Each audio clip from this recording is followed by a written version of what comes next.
Abigail Spanberger, she's, running on economic issues and she's trying to tie the lieutenant governor to Donald Trump, who I should note has never won Virginia in his three presidential elections. So obviously, Democrats are probably looking at her race to see whether it's effective or not. Welcome to Deep Dive. Here at the Washington Examiner, we dig deep into what's happening behind the scenes in the nation's capital. And this week we have someone who's in the trenches to give us clear insight. Mabinty Quarshie is a national political correspondent for the Washington Examiner who's been watching the Virginia governor's race closely. For more, we turn to Mabinty.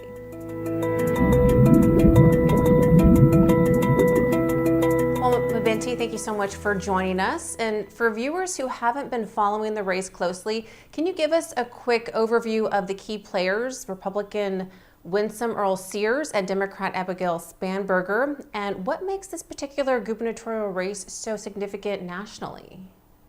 Yeah, so Virginia's off-year gubernatorial race is a political bellwether. It's one of two races that are happening this year that the national media is focusing on, Virginia and obviously New Jersey. But basically, Virginia is the warning sign. And usually the party who wins the Virginia governor's mansion, they usually tend to have a good midterm the following year and less so for the presidential election.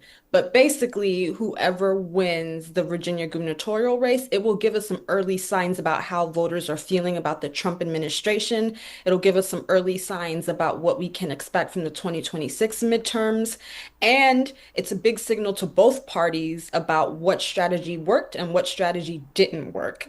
But, Abigail Spanberger, she's focusing a lot on economic issues, while Lieutenant Governor Winsome Earle-Sears is focusing a lot on cultural issues. And so whoever wins the race, that'll give us a clue as to what issues are resonating with American voters across the nation. Interesting. And Virginia has become known as a bellwether state, as you just mentioned. Can you tell us about the historical trends in Virginia elections, particularly how the results often, you actually just answered all that. I'm going to skip that. Well, no, I can give a little bit of further explanation. Okay. So the thing about Virginia that's so fascinating is usually the party that controls the White House loses the Virginia governor's race the following year. There's only been like one exception in the last like 50 years, and that was under former President Barack Obama when the Democrats managed to like eke out a win in Virginia. But normally what happens is if a Republican is sitting in the White House, then a Democrat wins the Virginia governor's mansion.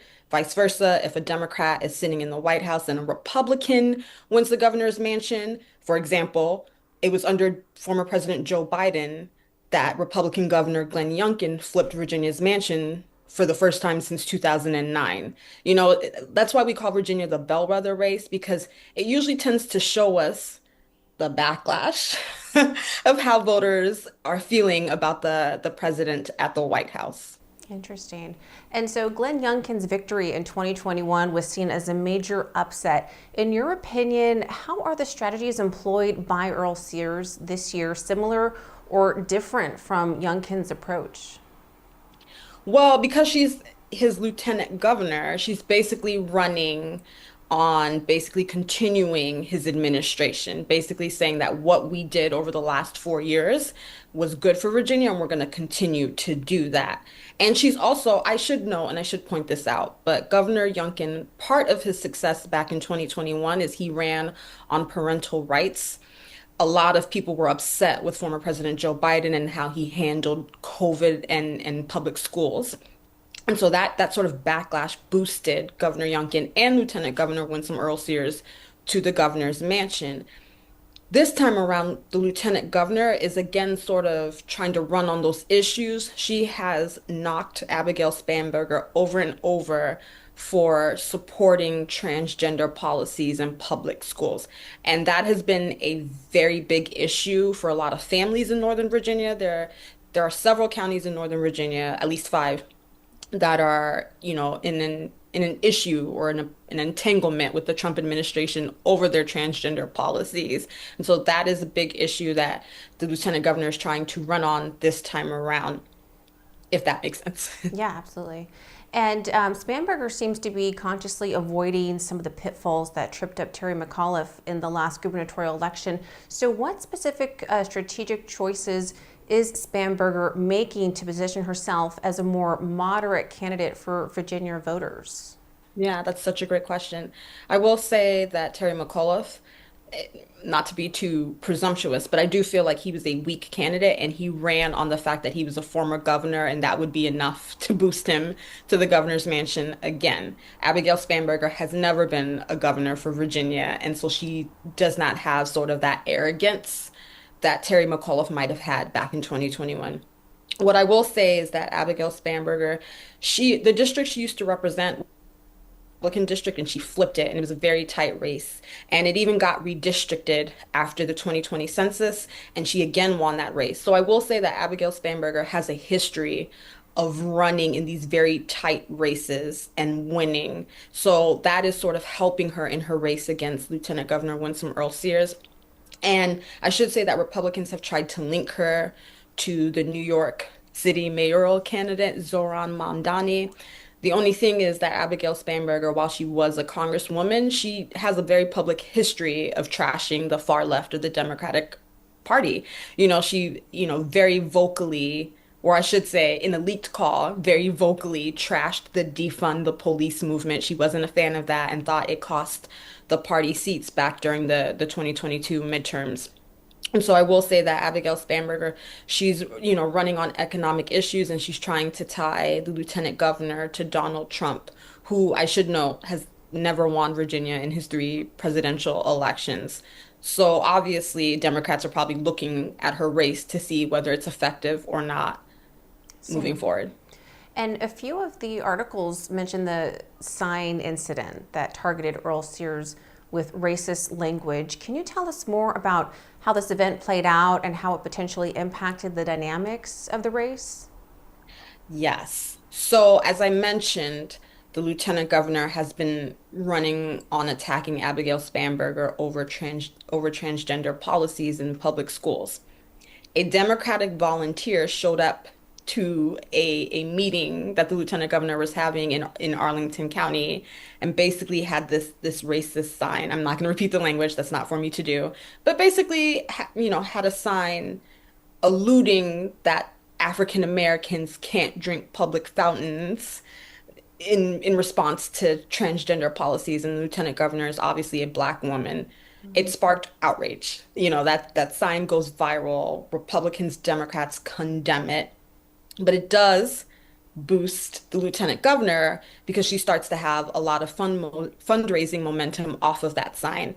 And so basically, we have Robert Johnson, who's the billionaire founder of BET. It's a Black Entertainment Television Network. He donates $500,000 to her campaign in response to the sign saying that, that sort of racism, is not acceptable and should be condemned. It forces Abigail Spanberger and the Democrats to go on the offense because this is a Democratic volunteer. It was a part of a separate group, not Abigail Spanberger's campaign, but it was a Democratic aligned group who did this, or I should say the activist was part of a Democratic aligned group who did this. And it sort of gave, Winsome, the momentum, heading into the final weeks of this campaign to say this is what the Democrats represent. This is who they are, even though they're supposed to be the party of DEI, diversity, equity, inclusion issues. Here's one of their supporters showing up to attack me in a racist way, and it was very uncalled for. Wow. Wow, really hard to hear. And Spanberger secured the backing of the Virginia Police Benevolent Association, which backed Youngkin in 2021. What does this endorsement signal about the perceived strengths and weaknesses of each candidate on the issue of law and order? Yeah, so this sort of ties back to the question you asked me about Abigail Spanberger and Terry McAuliffe and how I said he was particularly weak and that Abigail Spanberger does have a history of running in tight races. And so the awkward thing about this is that the endorsement, so Winsome Earle-Sears did not get their endorsement, but the lieutenant governor nominee and the Attorney General, Jason Miyares, they did get that endorsement. So it was very awkward because the only Republican who didn't get that endorsement was Winsome Earle-Sears, while Abigail Spanberger did get that endorsement. And so the awkwardness of this race is that Winsome Earle-Sears had a very tough summer. That's why that sort of racist sign was a really big boost to her because her campaign was struggling to sort of unite and excite Virginia Republicans in a way that Abigail Spanberger is doing with the Democrats here in Virginia. And so, that endorsement sort of speaks to a sort of unease that the GOP might be feeling about Winsome Earle-Sears' chances to hold on to the governor's mansion. And it might also suggest that we might see a split ticket win in Virginia, where, maybe one party wins the governor's mansion and another party wins the attorney general's race. And maybe, and then another party wins the lieutenant governor's race. It's sort of an awkward situation that doesn't normally happen. Wow, interesting. And the Trump administration's federal workforce cuts seem to be a significant factor in this election, particularly in Northern Virginia. How are both campaigns addressing the economic anxieties stemming from these cuts? And who do you think is resonating more with voters on this issue? That's such a great question, Natasha. So again, I mentioned this. I know I keep saying that, but bear with me. But part of the reason why Abigail Spanberger keeps trying to link Winsome Earle-Sears to Donald Trump is because a lot of Virginia's economy, especially in Northern Virginia, which I should say, is a heavily Democratic part of Virginia, but a lot of those jobs are tied to the federal government. And it's not just the federal workers, as a lot of my sources have stressed to me, is that the federal workers, the contractors, the restaurants that sort of serve these federal workers, that all of those industries are being impacted by the cuts at the federal government. And that's a huge part of our economy in Northern Virginia, but also there are parts in Richmond and down in the Virginia Beach area that, rely on contractors and federal government workers. So, it is a hit to Virginia when these federal workers are being cut. When I did interview Winsome Earle-Sears, she did say that, Virginia has a surplus. We have a website trying to help so these impacted workers find new jobs. She basically said that Governor Youngkin and herself are working to make sure that federal workers find different areas of employment, while Abigail Spanberger is attacking Winsome for supporting Trump's cuts to the federal workforce. The second part of your question about who's doing the better job. If we look at the polls, and polls are not perfect, I just want to make that very clear as we saw in 2024. Polls are not perfect. But if we look at the polls, Abigail Spanberger has always led in every single poll. In defense of Winsome Earle-Sears, though, the gap has narrowed. Like back in spring, early summer, Spanberger's lead was in the double digits, like 12, 14 points. But we just had, like, literally this morning, or this week, I should say, we just had a new poll from VCU that showed Abigail Spanberger only leading by 9 points. She's at 49%, while Winsome Earle-Sears is at 40%. So again, she's still leading, but the gap has narrowed, which suggests that the race might be, tightening in the post-Labor Day stretch. And again, I should point out that in 2021, during Governor Glenn Youngkin's race, he didn't really lead the race at all in polling until like October 28th after his debate against Terry McAuliffe, where he really leans into the parental rights movement. So, Winsome and Abigail will be debating on October 9th. Maybe that's a game changer. Maybe Winsome says something that sort of propels her at the very end of the race and boosts her poll numbers. But as of right now, Abigail Spanberger has been leading consistently, but her lead has narrowed, to be fair. And Spanberger is making a concerted effort to kind of shore up support among African American voters. What specific outreach efforts is she undertaking, and how crucial is this demographic to her chances of winning? Yeah, that's such a great question. So just a little bit of history. So Abigail Spanberger, part of the reason why she has a bit of a fundraising lead when it comes to lieutenant governor is because she has been running for this race for a while now, even if it wasn't officially. She had told Democratic leaders a few years ago that I'm not going to stay in Congress. I'm going to run for governor. And I should point out that both her and Winsome, they didn't really face any real primary challengers. Although in Abigail's case, I should say, there was a moment when we thought that Congressman Bobby Scott, who is black, was gonna run in the Democratic primary because there was some skepticism that Abigail could gin up support among African American voters who make up a very key base of the Democratic Party, especially here in the South. I know Virginia is maybe less Southern than the Deep South, but it is the South, and African Americans still make up a big size of the Democratic base. And I should point out that Abigail Spanberger is obviously a white woman. But there was concern that like she just wasn't enthusiastic to Black voters here in Virginia. And that is why we see her show up at Congressman Bobby Scott's Labor Day cookout because he is a very prominent Black congressman from Virginia and she does need that support. We see her go and visit 7 Black churches down in the 757 area where there is a heavily concentrated Black population there because she knows she needs their support. If she wins, it's going to be because she got a decent amount of Black voters. And I think that was also the issue with Terry McAuliffe, right? Like he wasn't that exciting among Black voters and that cost him back in 2021. And obviously Abigail is trying not to repeat those mistakes. And so she's trying to well, she does have the backing of the Speaker of the House of Delegates. She does have the backing of prominent Black leaders in Virginia because also I should know, right? Like Winsome Earle-Sears is a Black woman, and if she were to win, she would be the first Black female governor in the nation, right? Like she is running against someone who could break history, although to be fair, whoever wins will also make history because it'll be the first time Virginia has a female governor. But she is running against a Black candidate, and so she does need to gin up support among Black voters who might be looking at Winsome and saying, I want to vote for a Black woman who makes history nationwide. Yeah, good point. And what are some of the biggest challenges you faced in covering this race, whether it's gaining access to information, dealing with the partisan spin, or just navigating the complexities of the issues at stake? Yeah, I might have a boring answer for you, and I and I do apologize. Even though this is a bellwether race, it hasn't been as exciting as Youngkin versus McAuliffe in 2021. That race felt so existential. We had this emerging parental rights movement that was really making its way across Virginia.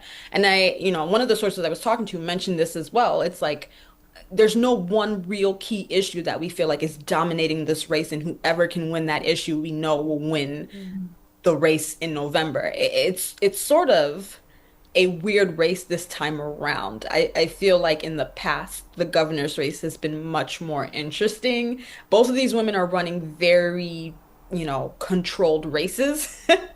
And I feel like past races have been in some ways a little bit more interesting. Well, you make it sound exciting regardless, even if it's not as exciting of a race as past ones. So early voting has already started in Virginia. What are some of the key indicators you'll be watching in the coming weeks to gauge the likely outcome of the election? I know you mentioned that the debate would be a big one.